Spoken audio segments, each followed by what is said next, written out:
안녕하세요. 공연에 뜨겁게 미치다 아나운서 정연주입니다. 오늘 공연에 뜨겁게 미치다는 색다른 공간에 저희가 찾아와 봤는데요. 서교 동사무소를 새롭게 개조해서 만든 서교예술실험센터에 와 있습니다. 이 공간에서 오늘도 뮤지컬의 재미와 매력을 예리하게 들여다보는 시간, 뜨거운 시선, 뮤지컬 평론가 원종원 교수님과 함께하겠습니다. 교수님 안녕하세요. 네, 안녕하세요. 저희가 스튜디오를 좀 벗어나서 이곳에 와봤는데 어떠세요? 정말 문화 현장에 와 있는 것 같은 느낌이어서 네. 색다른 기분입니다. 오늘 이곳에서 저희가 나누어 볼 뮤지컬은 3.1운동과 관련한 그런 좀 뜻깊은 뮤지컬 한 편을 만나보려고 하는데 올해 3.1운동 100주년을 기념하는 공연들도 풍성해졌어요. 네, 1940년대 우리 민족의 여러 경험, 체험, 또 울분 이런 것들을 담아낸 작품들 오늘 한번 준비해봤는데요. 네. 소설이 원작이지만 우리에게는 텔레비전 드라마로 더 유명한 작품, 뮤지컬 여명의 눈동자입니다.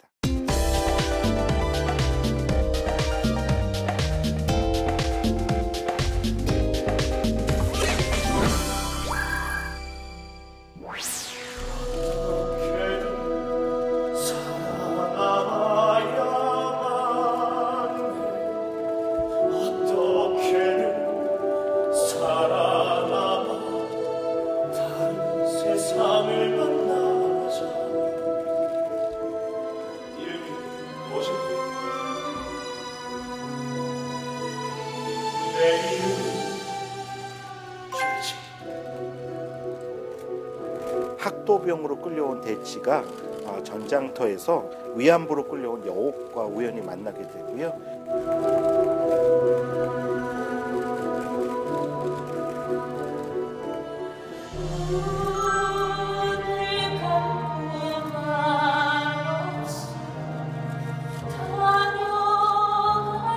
처음엔 서먹했지만 두 사람 이내 가까운 사이로 발전하게 됩니다.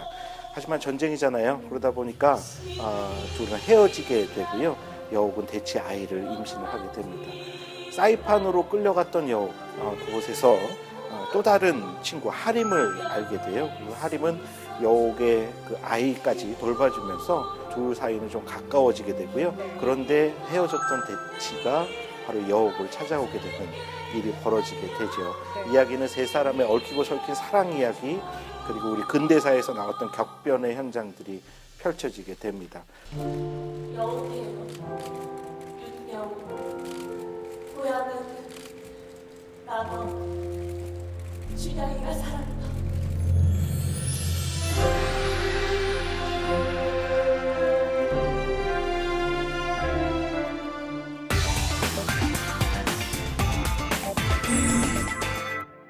뮤지컬 여명의 눈동자는 보시면서 그 스토리를 굉장히 좀 많이 따라가려고 애를 쓴 것 같아요. 어떻게 느끼셨는지요? 아무래도 드라마를 기억하고 있는 사람들에게는 더 독특한 재미를 느낄 수 있는 작품이 됐다라고 말씀드릴 수 있을 것 같아요. 하지만 이야기 자체는 드라마를 단순히 무대화했다기보다는 원작이었던 소설에서 굉장히 많은 이미지들을 빌어왔다라고 말씀드릴 수 있습니다. 덕분에 드라마를 보지 않은 사람들은 무대를 보면서 또 재밌게 봤겠지만 드라마를 본 사람이라도 익숙하지만 다시 새로운 체험을 할 수 있던 것, 그게 바로 무대의 재미가 아니었나 하는 생각도 갖게 됩니다. 드라마 얘기해 주셨잖아요. 인기 폭발의 드라마였던 걸로 기억을 하는데 당시에 우리 교수님도 보셨죠? 어떠셨습니까? 정말 이 작품 보려고 네. 텔레비전 앞에 전부 모여 있었던 게 아직 생생한 기억이 나는데요. 네. 자그마치 최고 시청률이요 58.4%를 기록했었던, 대한민국 국민 절반 이상이 봤군요. 맞습니다. 네. 예, 또 연출을 맡았던, 지금은 세상을 떠나고 김종학 감독의 작품으로 굉장히 유명했습니다. 송진아 작가와 함께 콤비를 이뤄서 대단한 인기를 누렸었고요. 김종학 감독이 이 작품을 통해서 정말 최고의 드라마 프로듀서로 등극을 했다라고까지도 말씀드릴 수 있어요. 네. 드라마가 워낙 오랜 시간을 배경으로 하다 보니까 한 42년, 3년부터 50년 훨씬 뒤까지 하니까. 맞습니다. 예. 그러다 보니까 이 주인공들의 연령을 선택하는 데 굉장히 어려움을 겪었다는 얘기가 있어요. 고민을 하다가 이제 결론은 물론 젊은 시절에 맞춰져서 우리가 알고 있는 그 배우들이 등장했지만 최재성, 최시라, 박상원이 됐죠. 그렇죠. 예. 사실은 그 또 다른 선택 안에는 나이든 배역에 맞추는 것들도 있었고요. 그래서 우리가 알고 있는 이덕화 씨가 사실 이 드라마에 출연할 뻔했었다라는 뒷이야기도 네. 있다고 합니다. 이덕화 씨가 그 뱀을 뜯으셔도 어울렸을 것 같긴 한데. 자, 이번에 뮤지컬 여명의 눈동자에 나오는 배우들도 저희가 좀 살펴보고 싶은데 태희 씨가 오랜만에 무대에서 얼굴을 내비치는데 이번에도 역시 군인 역할이었습니다. 네. 태희 씨가 바람과 함께 사라지다에서 미국 전쟁 때 블랙 버틀러. 맞습니다. 네. 그 버틀러 역으로 나와서 코스튬 달고 나와서 했던 군인 역인데 그래서 가수로서의 태희만 기억하시는 분이라면 아마 무대에서도 굉장히 좋은 모습 만날 수 있을 것 같고요. 예. 그 밖에 김지연 같은 배우는 얼마 전에 있었던 모래시계에서도 큰 인기를 누렸던 네. 여배우였었어요.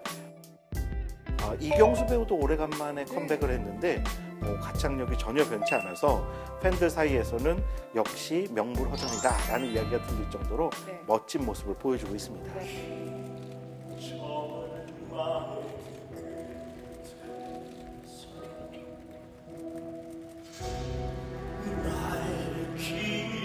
기다리던 수많은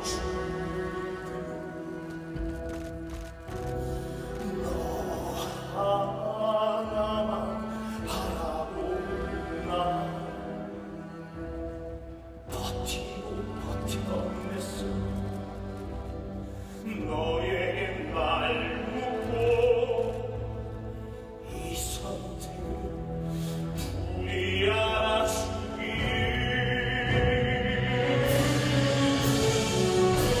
다시 뒤돌아보지 않아 누구라도 전할 수 있어 내 시작을 멈추지 않는다 마지막 총탄이 닿을 그날까지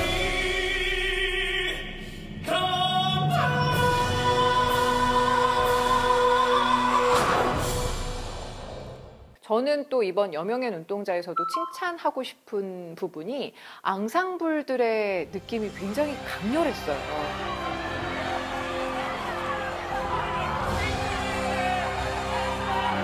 프로페셔널하다는 느낌보다는 열정이 가득하다, 조금은 학생 같은 느낌도 좀 드는 네. 신인 배우들이 많이 참여한 프로덕션이라고 말씀드릴 수 있습니다. 네. 표정이 너무너무 진지하고요. 또 이야기에 빠져드는 매력이 있어서 아마 객석에서도 그런 열정을 느끼는 데에 큰 어려움이 없지 않았을까. 앙상블 보는 재미가 굉장히 독특한 네. 작품이 됐다라고도 평가할 만합니다.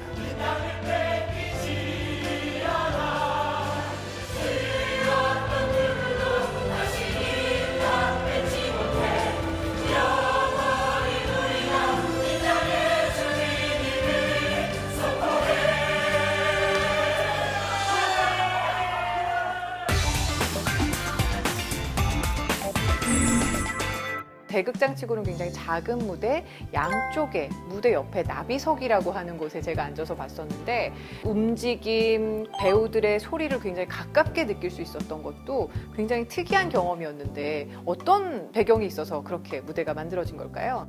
일반적으로 무대 하면 극장을 많이 떠올리죠. 네. 스테이지는 객석과 분리된 공간으로 늘 생각을 하게 되는데요. 역사적으로 보면 꼭 그런 형태의 공연장만 있었던 것은 아닙니다.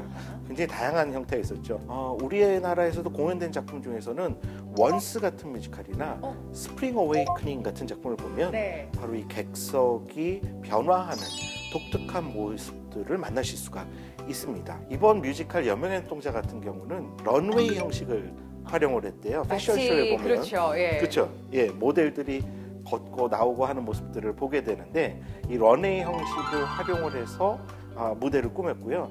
덕분에 말씀하신 대로 나비석이라고 해서 이 런웨이 양쪽에 네. 마치 패션쇼를 보는 사람들처럼 객석이 만들어졌습니다. 어떤 때는요, 그래서 이 극을 보는 게 아니라 마치 이야기 속에 들어가 있는 듯한 체험도 느끼게 되고요.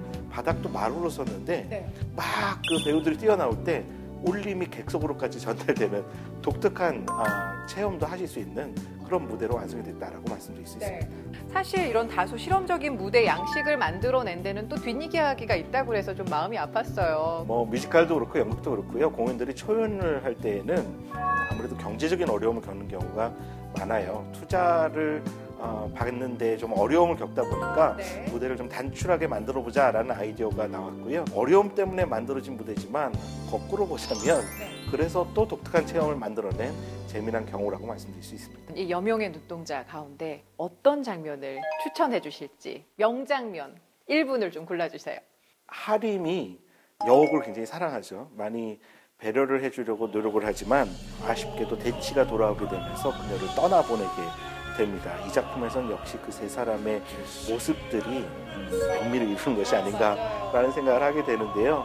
배우들에게 정말 집중하게 되고요. 그 감정을 나눌 수 있어서 좋습니다. 얼마나 마음 아팠을까. 정말 시대적 아픔이 저 인물에게 고스란히 담겨있는 것 같다는 생각을 했습니다. 그 시간이 나를 숨쉬게 해줘서 인생 행복하길 기다린 그의 품에서 새날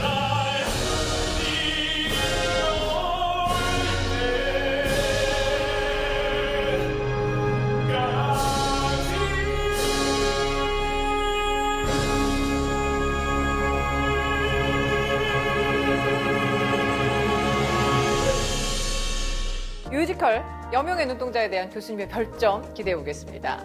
제 별점은요. 네. 3개 반입니다. 기구한 주인공들의 삶에 눈물 젖게 되는 남이 아닌 바로 우리의 이야기라고 생각됩니다. 네, 저는요, 이 여명이란 말이 희미하게 날이 밝아오는 때에 보여지는 빛 또는 그 무렵이라고 그래요. 여명의 눈동자를 보면서 그 아픈 시대의 마음을 좀 다시 한번 느낄 수 있는 그런 시간이요. 정말 좋았습니다. 무대들을 가득 채워준 우리 배우들의 에너지에도 저는 좀 박수를 드리고 싶고요. 예, 지금까지 뮤지컬 평론가 원종원 교수님과 함께한 뜨거운 시선이었습니다.